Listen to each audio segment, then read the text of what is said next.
hopes and dreams good enough to find themselves in our preseason American League power rankings. We're counting them down 5-1, and we're bound to make you angry. Chris, you go first. All right.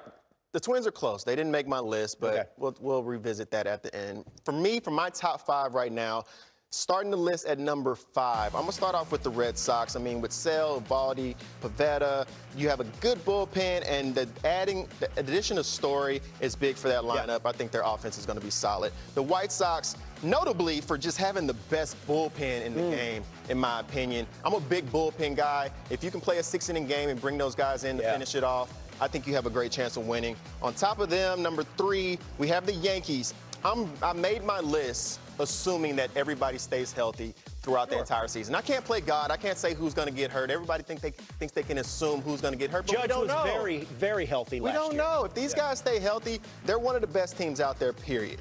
Number 2 coming up, I got the Astros, mainly because we lost Correa, but we added Verlander. I'm curious to see what happens with that offense this year. And rounding it up for number 1, I've been on the Blue Jays since last season. I was surprised they didn't get further, last year, and I feel like they made the right moves this year. Their starting 5 rotation is literally full of stoppers. Like, I would take those guys on any team to where, hey, if you're going through a rush stretch, let's put Barrios on the mound. Let's put Ryu on the mound, and they can kind of stop the bleeding and keep you in the game.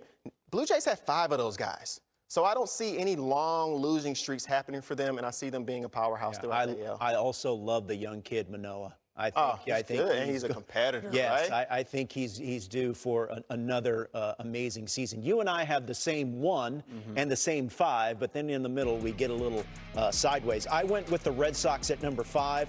The Tampa Bay Rays are in my top 5. Over the last 3 years, they have the best record in the American League. I had the Astros at 3. The White Sox, I'm with you. I love their bullpen, their lineup, a full season of Luis Robert and company.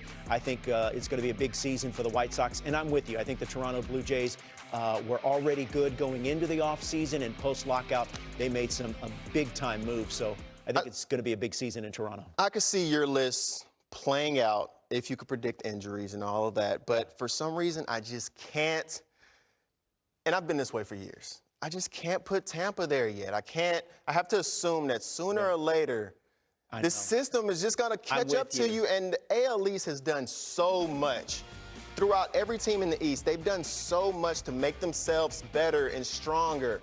To where Tampa can't continue to keep up without making, the necessary moves to try to boost it. I'm with you, and it sounds logical, but we count them out every year, and more often than not, as I said, last 3 seasons, they have the best record in the American League.